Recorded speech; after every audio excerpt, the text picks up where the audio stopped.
Good morning everyone. Hope so you all are fine. बेटे आज मैं आप लोगों को एक चैप्टर 1 का रिमेनिंग पार्ट करवाने जा रही हूँ। चैप्टर 1 जो है तो आप लोगों का स्टैटिस्टिक्स के अंदर concept of economics and significance of statistics and economics है। जिस बच्चे ने मेरी पहले वाली वीडियो नहीं देखी है, पहले वो वाली वीडियो देखिए ताकि आप लोगों को आज वाली वीडियो जो है वो क्लियर हो सके। आज मैं आप लोगों को इसके अंदर statistics as a singular noun बताऊंगी। इसके अंदर स्कोप ऑफ स्टैटिस्टिक्स बताया जाएगा, लिमिटेशंस क्या क्या है स्टैटिस्टिक्स की और इम्पोर्टेंस क्या है, ताकि ये कंप्लीट चैप्टर जो है वो आज आप लोगों का कंप्लीट हो जाएगा। सबसे पहले मैं आप लोगों को डेफिनेशन बता रही हूँ statistics as a singular noun. ये जो है एक ऑथर का नाम है, that is a Croxton and Cowden. इसके अकॉर्डिंग मैं बताऊंगी कि स्टैटिस्टिक्स की क्या डेफिनेशन है, कि कौन कौन सी स्टेजेस होती हैं स्टैटिस्टिक्स के अंदर जिसके थ्रू हम डाटा को कलेक्ट करते हैं, एनालाइज करते हैं, ऑर्गेनाइज करते हैं एंड इंटरप्रेट करते हैं। अब देखो इसकी डेफिनेशन। इसकी डेफिनेशन के अंदर क्या है, स्टैटिस्टिक्स में be defined as a collection, organization, presentation, analysis and interpretation of numerical data. इसका मतलब क्या है कि स्टैटिस्टिक्स के अंदर हम जो डाटा कलेक्ट करते हैं, सबसे पहले उसको कलेक्ट किया, सबसे पहले हमारे पास अवेलेबल होना चाहिए डाटा। उसके बाद हम उसको एक मैनरफुल वे के अंदर ऑर्गेनाइज करते हैं, देन प्रेजेंट करते हैं डाटा को। उसके बाद हम उसको एनालाइज करते हैं, उसके बाद हम लोग इंटरप्रेट करते हैं। मतलब क्या है, उसका निष्कर्ष निकालते हैं कि जो हम लोगों ने सारा न्यूमेरिकल डाटा निकाला है उससे हमें क्या क्या रिजल्ट्स फाइंड आउट हुए हैं। ओके, ये हमारे पास 5 स्टेजेस हैं। कलेक्शन, कि हम लोग जो है कलेक्शन ऑफ डाटा, आप लोगों के पास ये सारे के सारे चैप्टर्स भी आएंगे आगे, कि सबसे पहले जो है कलेक्शन ऑफ डाटा, कि हम लोग कलेक्शन कैसे करते हैं, या तो सेंसस मेथड से या सैंपल मेथड से। सेकेंड आप लोगों के पास है ऑर्गेनाइजेशन ऑफ डाटा, कि हम लोगों को ऑर्गेनाइज करना है। एरे ऑफ डाटा मतलब क्या है, या तो हम टैली बार्स लगा सकते हैं। टैली बार आप लोगों ने 10th के अंदर किए हैं ना, कि हम लोग जो है कैसे टैली बार्स के थ्रू डाटा को ऑर्गेनाइज करते हैं। थर्ड आपके पास है प्रेजेंटेशन, कि टेबल्स बना के या ग्राफ्स बनाकर। फोर्थ है हम लोगों के पास एनालिसिस। एनालिसिस का मतलब क्या है, या परसेंटेज, एवरेज, कोरिलेशन, ठीक है, रिग्रेशन ऑफ कोफिशिएंट्स। ये सारे आप लोगों के चैप्टर्स हैं कि जिसके थ्रू हम लोगों को ये पता लगता है कि एनालाइज कैसे करना है हम लोगों को डाटा को।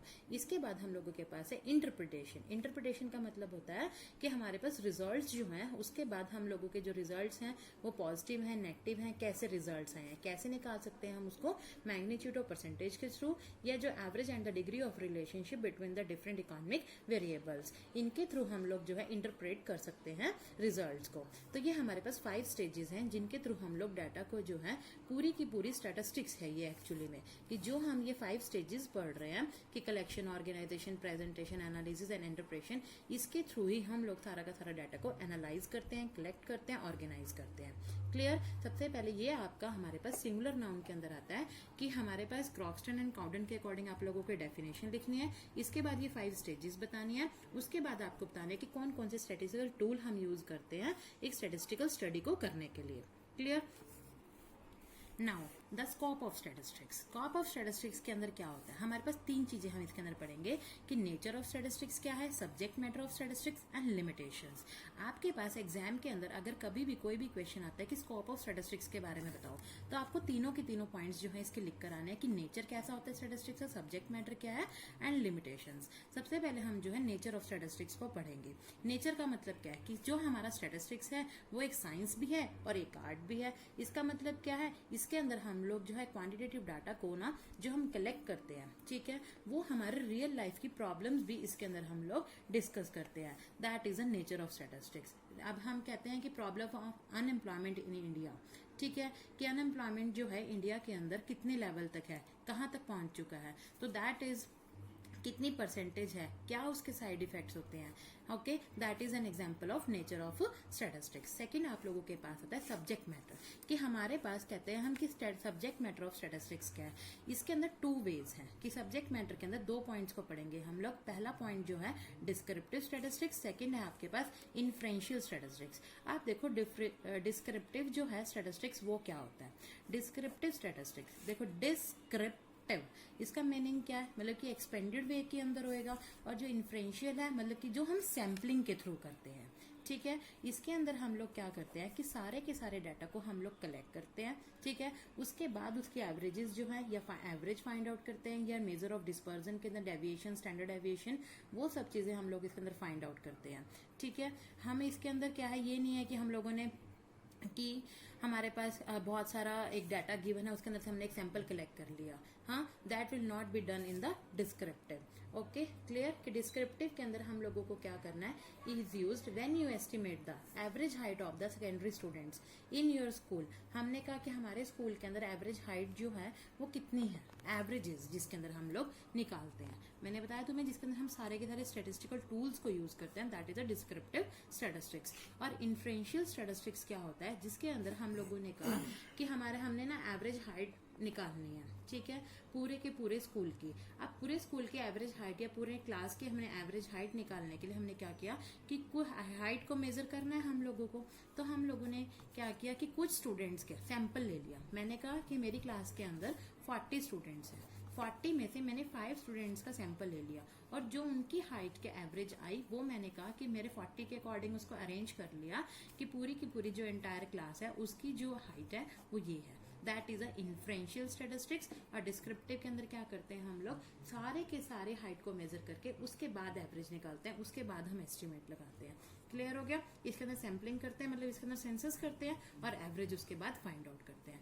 ये दो चीजें हम तक मैंने तुम्हें बताई। इसको आपके अंदर नेचर एंड सब्जेक्ट मैटर, ये क्या होता है, नेचर के अंदर science as well as an art और सब्जेक्ट मैटर के अंदर डिस्क्रिप्टिव एंड इन्फ्रेंशियल। इसके बाद आज हम लोग पढ़ेंगे कि क्या क्या लिमिटेशंस हैं, कि हम कह रहे हैं कि हमारे पास जो स्टैटिस्टिक्स है वो हम लोग रिगार्ड करते हैं उसको एक instrument of great value, but it bears a lots of limitations also. ठीक है, हमें उनसे ओवरकम करना पॉसिबल नहीं हो पाता कई बार। जो हम स्टैटिस्टिक्स के अंदर डाटा कलेक्ट करते हैं तो हमारे पास, हमने कहा कि स्टैटिस्टिक्स ठीक है एक इम्पॉर्टेंट टूल है, लेकिन उसकी लिमिटेशंस को भी हम लोगों को साथ साथ चलाना पड़ता है। ठीक है, तो इसके अंदर आप लोगों के पास 7 पॉइंट्स है लिमिटेशंस के।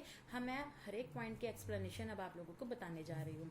फर्स्ट जो है आप लोगों के पास study of numerical facts only, कि इसके अंदर ये नहीं है कि हम लोग कोई क्वालिटेटिव डाटा को स्टडी करते हैं। For example honesty, friendship, wisdom, health, ये सब चीजें हम इसके अंदर नहीं पढ़ते हैं। इसके अंदर सिर्फ हम न्यूमेरिकल डाटा को ही, numerical terms means qualitative phenomena सिर्फ इसके अंदर, क्वांटिटेटिव फिनोमिना सिर्फ इसके अंदर पढ़ा जाता है, ना कि क्वालिटेटिव। क्लियर? सेकेंड आप लोगों के पास है study of aggregates only. Study of aggregates का मतलब क्या है कि हम लोग क्या करते हैं कि इसके स्टैटिस्टिकल टूल जो है ये नहीं बताते कि एक पर्टिकुलर यूनिट का आपस में एक दूसरे के साथ रिलेशन क्या है। सिर्फ हम लोगों ने इसके अंदर क्या करते हैं कि जितना एवरेज निकालते हैं वो बता देते हैं कि इसके साथ इसका इतना एवरेज है। और ये कोई मैंने कहा कि एक क्लास टीचर है, ठीक है, हमने उसको कहा कि वो 50,000 रुपीज अर्न करता है पर मंथ। ठीक है, उसका कोई रिलेशन है किसी चीज के साथ? नो, हमने सिंपली ये बता दिया कि क्लास टीचर जो है अर्न कर रहा है, एक स्टैटिस्टिकल फैक्ट है ये कि वो इतना अर्न कर रहा है। ठीक है, तो वो कहता है कि सिर्फ एक फैक्ट्स के बारे में बात करता है, सिर्फ एग्रीगेट्स के बारे में बात करता है, ना कि किसी रिलेशन के बारे में बात करता है। थर्ड जो है homogeneity of data is an essential tool. इसका होमोजेनिटी का मतलब क्या होता है? एक जैसा। हेट्रोजेनिटी का मतलब होता है अलग अलग, और होमो का मतलब होता है होमो मीन्स एक जैसा। मतलब क्या है, जब भी हमें स्टैटिस्टिकल स्टडी करनी है तो जो हम डाटा कलेक्ट कर रहे हैं वो एक जैसा। माना हाइट मेजर कर रहे हैं तो हाइट ही मेजर करेंगे, माना वेट मेजर कर रहे हैं तो वेट ही मेजर करेंगे, माना हमें सैलरी मेजर कर रहे हैं तो सैलरी मेजर करेंगे। ठीक है, ये नहीं है कि हम लोग क्लॉथ को मेजर करने लग जाएं या किसी फूड ग्रेन्स को। हाँ, तो हमारे पास जो स्पेसिफिक टर्म्स हैं उसी के अंदर हम लोगों को डाटा कलेक्ट करना है। ठीक है, इसके बाद हम लोगों के पास है results are drew only on an average. Results जो हैं सिर्फ इसके अंदर एवरेज बेसिस के ऊपर ही ड्रू होते हैं। ठीक है, या आप लोगों को बताना है they express the only the tendencies. ठीक है, ना कि नेचुरल साइंस जो है इसके अंदर ऑब्जर्वेशंस जो हैं वो एरर फ्री भी नहीं होती हैं कई बार। ओके, तो आप लोगों को बताना है कि रिजल्ट्स जो हैं फिर वो एवरेज बेसिस के ऊपर ड्रू होते हैं, ना कि इसके अंदर कोई साइंस जो है, नेचुरल साइंस जो है वो ऐसे कुछ फॉलो अप हो रही है। फिफ्थ पॉइंट आप लोगों के पास है विदाउट रेफरेंस रिजल्ट्स में प्रूव टू बी रॉन्ग। इसका मतलब क्या होता है? अब मैंने क्या कहा कि एक ए है, एक बी है, सी है। ठीक है, ये ना 5,000 अर्न करता है, ये 10,000 अर्न करता है, ठीक है, और ये 5,000 अर्न करता है। हाँ, अब हम लोगों ने ये चीज कर दी, तो इसके अंदर टोटल एवरेज जो है अगर हम इसके अंदर फाइंड आउट करें तो कितना आएगा हम लोगों का? इसका कोई राउंड फिगर ले लेते हैं, 1 मिनट। इसमें हो गया हम लोगों का टोटल 20,000। हाँ, तो 20,000 को अगर हम लोग 3 से डिवाइड कर रहे हैं, हाँ, तो आप लोगों का बनाइए तो 6,000 के अप्रॉक्स बनेगा। ठीक है, फॉर एग्जाम्पल बता रही हूँ मैं आप लोगों को। हाँ, लेकिन अगर मैं ये कहती हूँ कि अगर ये 10,000 अर्न कर रहा है, ये 5,000 अर्न कर रहा है, ये 5,000 अर्न कर रहा है, तो भी हम लोगों का ऑन एन एवरेज 6,000 के अप्रॉक्स बनेगा। तो इसका मतलब क्या है, हमारे पास रॉन्ग कंक्लूजन्स आ रहे हैं या नहीं। हमारे फर्स्ट टाइम तो ये 5,000 अर्न कर रहा था, तो भी हम लोग कह रहे थे कि हमारा एवरेज 6,000 है। अब जो है 10,000 अर्न कर रहा है, तो भी हम लोग कह रहे हैं कि 6,000 हमारी एवरेज आ रही है।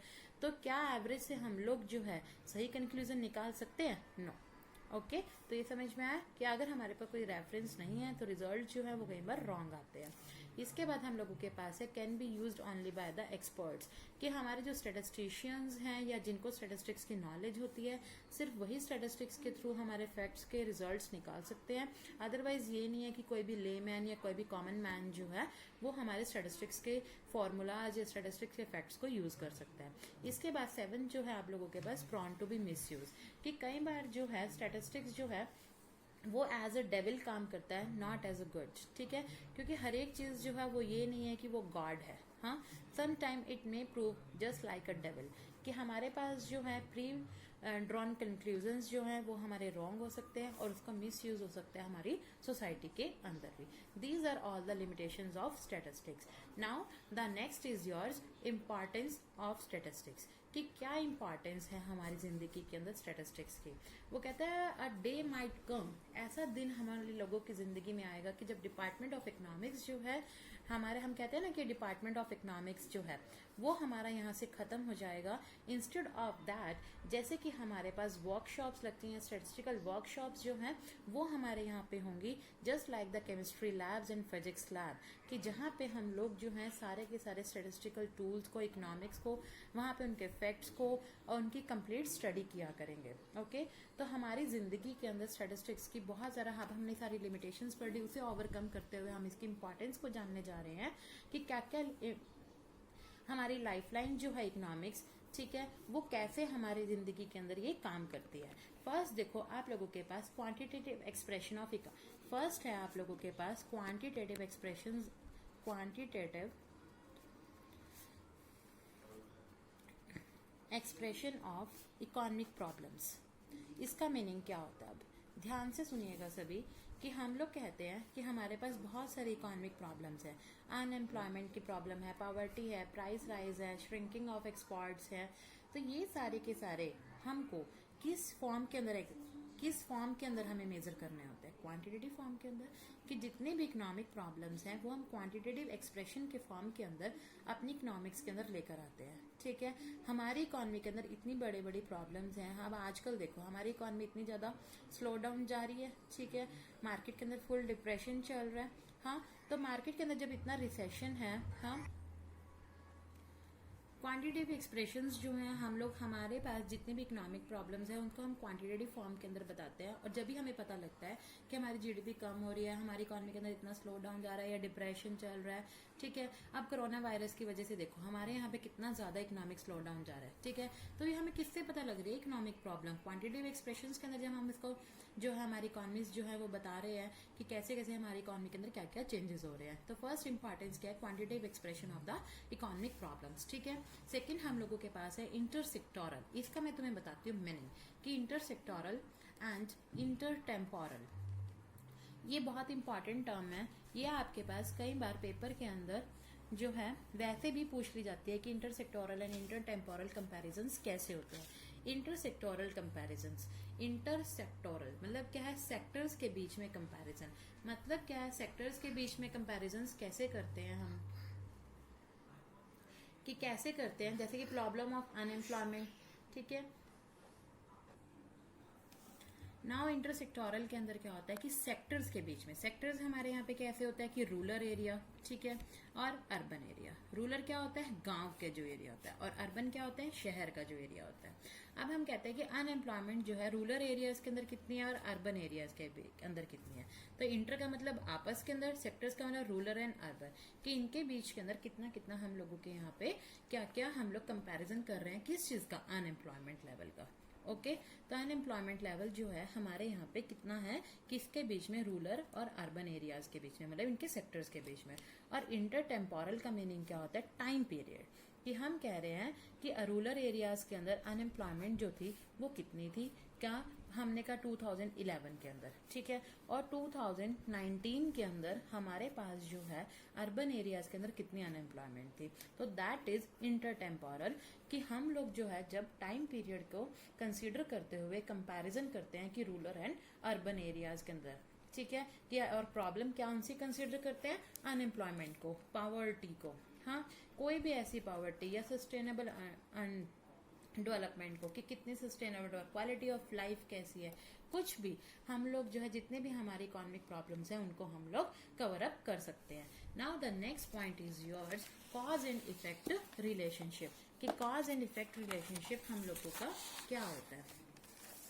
Your third point is cause and effect relationship. अब देखो कॉज एंड इफेक्ट, कॉज का किसी चीज का, एक कॉज का मतलब होता है कारण, इफेक्ट का मतलब होता है असर, ठीक है, एक कारण दूसरे के ऊपर, किसी चीज का कारण दूसरे के ऊपर क्या प्रभाव डालता है, ठीक है। अब हमने कहा कि हमारे यहाँ पे अब की बार ना प्रोडक्शन जो है वीट की वो बहुत ज्यादा कम हुई, या हमने कहा राइस की प्रोडक्शन जो है वो बहुत कम हुई, ठीक है। तो ऐसा क्यों हुआ, हाँ, इसके जो ये इफेक्ट है किसी चीज का, तो उसके बहुत सारे कॉजेज होंगे, हाँ, या तो हमारे यहाँ पे इरिगेशन फैसिलिटीज नहीं होंगी, या हम लोग कह सकते हैं कि हमारे पास रेनफॉल जो है वो बहुत कम हुई होगी, या हमारे पास जो फर्टिलाइजर्स हैं उनका यूसेज या उनकी अवेलेबिलिटी नहीं होगी। अब देखो बच्चे, इसके अंदर मैंने तो नहीं बताया कि कॉजेज क्या क्या, इरिगेशन हो सकता है, या तो इरिगेशन की फैसिलिटी नहीं थी, या रेनफॉल कम हुई, या फर्टिलाइजर अवेलेबल नहीं थे, तो डिफरेंट डिफरेंट कॉजेज हो सकते हैं। और इसका इफेक्ट क्या हुआ, प्रोडक्शन एंड राइज। ये सारा कुछ जो है हम लोग किसके अंदर पढ़ रहे हैं, स्टैटिस्टिक्स के अंदर, कि जो हमें बता रहा है कॉज एंड इफेक्ट रिलेशनशिप को। Now your fourth point is construction of economic theories and models, कि इसके अंदर जो है हम बहुत सारे इकोनॉमिक थ्योरीज को फॉर्मुलेट करते हैं, हाँ, या मॉडल्स को हम लोग जो है वो बनाते हैं, कि इकोनॉमिक थ्योरी है क्या, अब ये बताते हैं। वो कह रहे हैं it is an established statistical relationship between the different sets of statistical data offering the conclusions of economic significance. इसका मतलब क्या हुआ कि हम लोगों के पास डिफरेंट डिफरेंट स्टैटिस्टिकल डाटा जो है हम लोगों ने कलेक्ट किया, उनके बीच में ये रिलेशनशिप को बताता है, ठीक है। अब मैंने कहा कि जब हमारे प्राइसेस इंक्रीज होते हैं तो डिमांड कम हो जाती है, ठीक है। आज मैंने कहा कि टी के प्राइसेस जो है 100 है, ठीक है, और डिमांड जो है वो 150 है, हाँ, लेकिन मैंने कहा कल जो है प्राइसेस जो है 200 हो गए, तो डिमांड एकदम 100 आ जाएगी, हाँ। तो इसका मतलब क्या है कि कोई ना कोई इकोनॉमिक थ्योरी बता रहा है या लॉज को क्रिएट कर रहा है, इसको हम लोग जो है लॉ ऑफ डिमांड बताते हैं, कहते हैं, हाँ, कि प्राइसेस जैसे इंक्रीज हुए मार्केट के अंदर, डिमांड जो है प्रोडक्ट की वो कम हो गई। तो that is a economic theory और इकोनॉमिक मॉडल जो है हम लोग किसके अंदर क्रिएट करते हैं, स्टैटिस्टिक्स के अंदर। तो that is a significance. Your last is one is economic forecasting. Economic forecasting का मतलब क्या होता है, फोरकास्टिंग का ही मीनिंग क्या होता है, सबसे पहले तो मतलब फोरकास्टिंग का मतलब होता है कि हम लोगों का फ्यूचर को जानना। फ्यूचर जो है लेकिन वो हमारा अनसर्टेन होता है हमेशा, ठीक है। अब हम लोग कहते हैं ये तो नहीं है कि हम कोई एस्ट्रोलॉजर है या कोई एस्ट्रोलॉजिकल प्रिडिक्शंस कर रहे हैं कि जिसके अंदर हम लोग जो है प्राइसेस को बता सकते हैं या कुछ, लेकिन हम जो है अपने नियर फ्यूचर के अंदर ये चीज डिस्कस कर सकते हैं कि कितने प्राइसेस होंगे। क्या अब हम कह रहे हैं कि आज जो है कि गोल्ड के प्राइसेस आने वाले टाइमिंग के अंदर जस्ट अप्रॉक्स टू 50,000 तक पहुंच जाएंगे। तो ये क्या है, फोरकास्टिंग है, कि हमारे जो स्टैटिस्टिशियंस हैं वो ये फोरकास्ट करते हैं कि ये चीज के प्राइस जो है यहाँ तक पहुंच जाएंगे। नियर फ्यूचर के अंदर किसी चीज को फोरकास्ट करना या कोई पॉलिसी बनाना, ये सारा कुछ जो है इकोनॉमिक फोरकास्टिंग के अंदर आता है। 6 point is your formulation of policies. Formulation of policies का मतलब क्या है कि गवर्नमेंट जितने भी रेवेन्यू पॉलिसीज, टैक्सेशन पॉलिसीज या subsidy policies, monetary policies, fiscal policies जितनी भी क्रिएट करती है वो सारी की सारी किसके अंदर आती हैं, स्टैटिस्टिक्स के अंदर आती हैं। क्लियर। ये सारे जो आपके पॉइंट्स थे कि स्टैटिस्टिक्स जो है वो हमारी जिंदगी के अंदर क्या इंपॉर्टेंस रखता है, क्या उसकी इंपॉर्टेंस है, क्या हमारी जो है लिमिटेशंस हैं स्टैटिस्टिक्स की, ये सारा कुछ आज हम लोगों ने रीड किया है।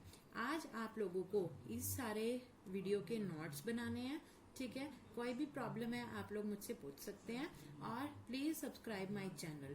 Thank you.